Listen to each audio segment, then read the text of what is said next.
World में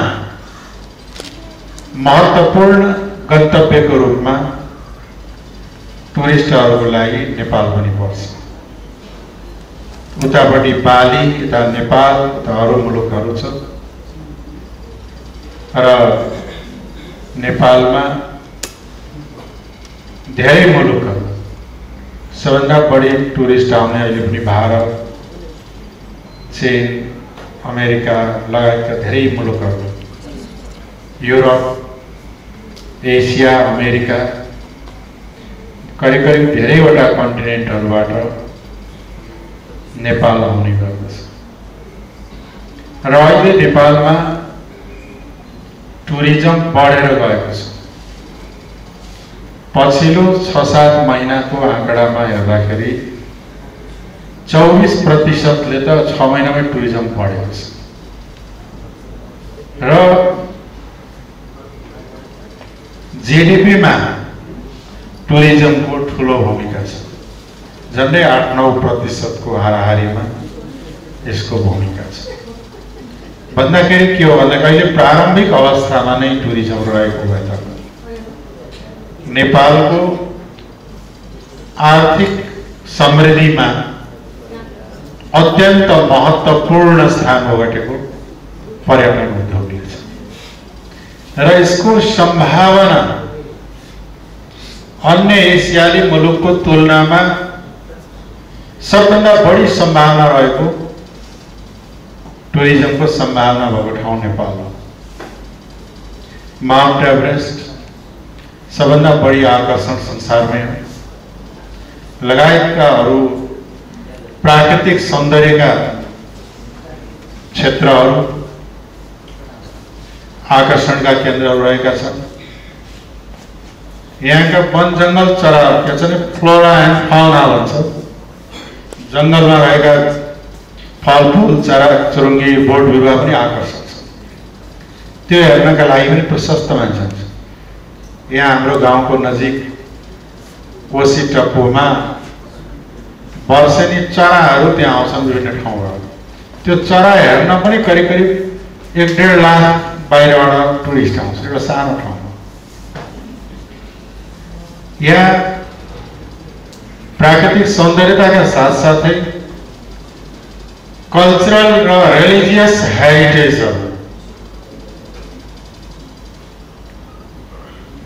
धार्मिक र सांस्कृतिक धरोहरहरू प्रशस्त रहेको छ। अलिक विकास गर्ने हो भने सबभन्दा बढी फाइदा त होटलवाला, ट्रान्सपोर्ट बाट होटल व्यवसाय बढ्ने, एयर चाहिँ के छ भन्दाखेरि बढ्ने आउने पर्यटनहरू,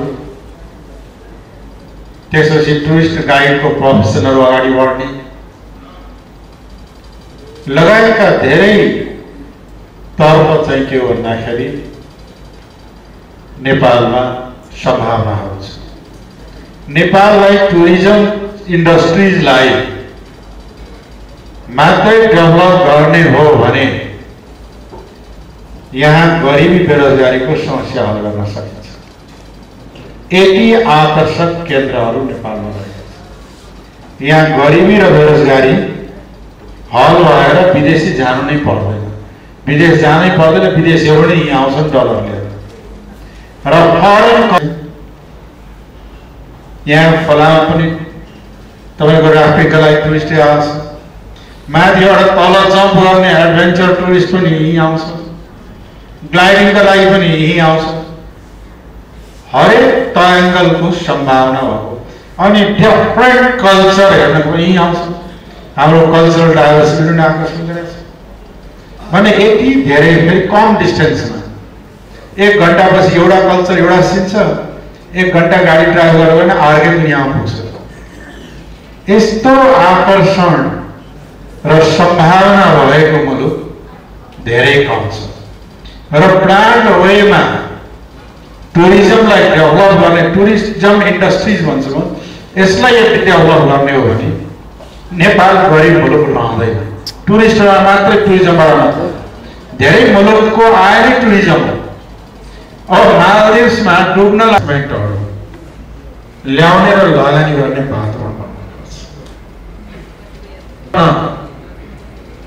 ट्रान्सपोर्टेसनहरू र गन्तव्यमा सेक्युरिटी दुईवटा महत्त्वपूर्ण कार्य गर्नुपर्छ नेपालको टुरिज्मको प्रमोसनको लागि।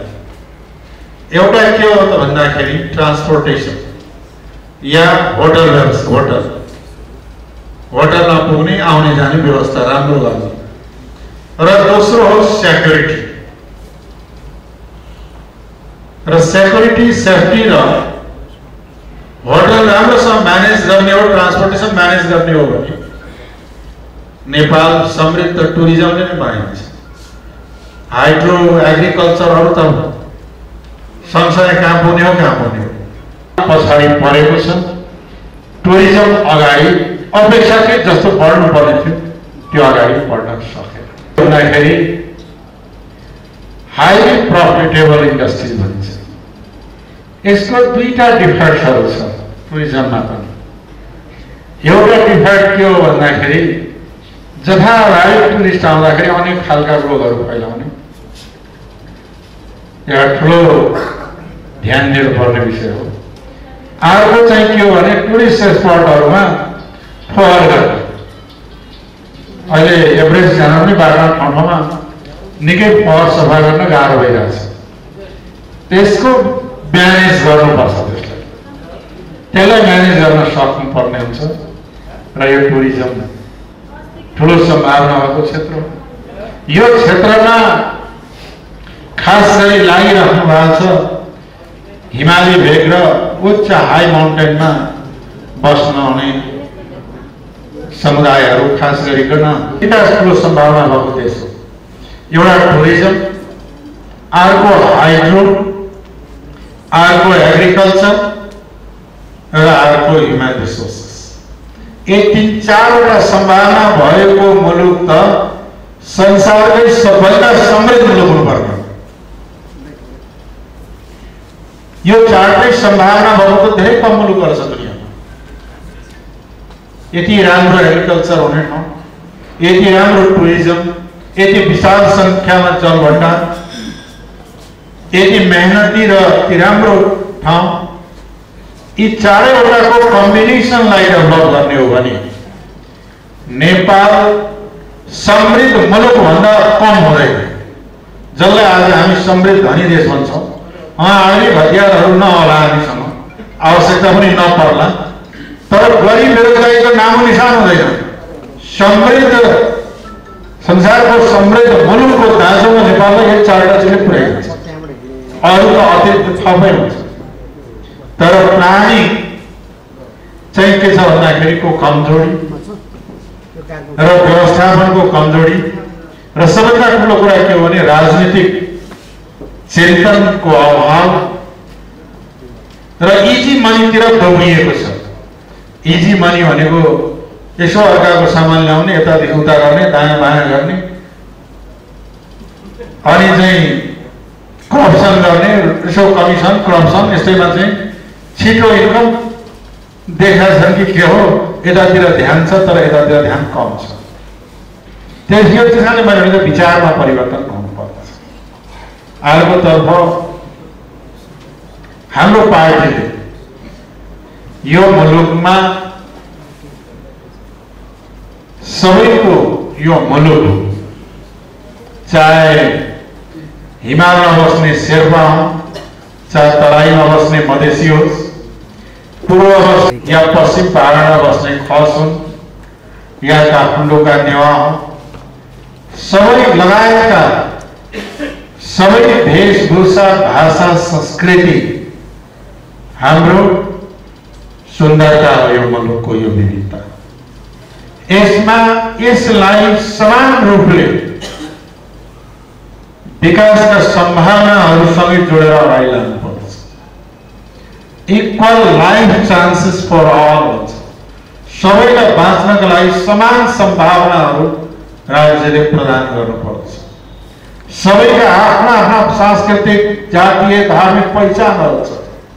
त्यो पहिचानको मान्यता र त्यसलाई अगाडि बढाउने देशको नीति निर्माणमा भागीदारी गर्ने, विभेद असमानतालाई अन्त्य गर्ने र लोकतन्त्रलाई समावेशी लोकतन्त्र बनाउने।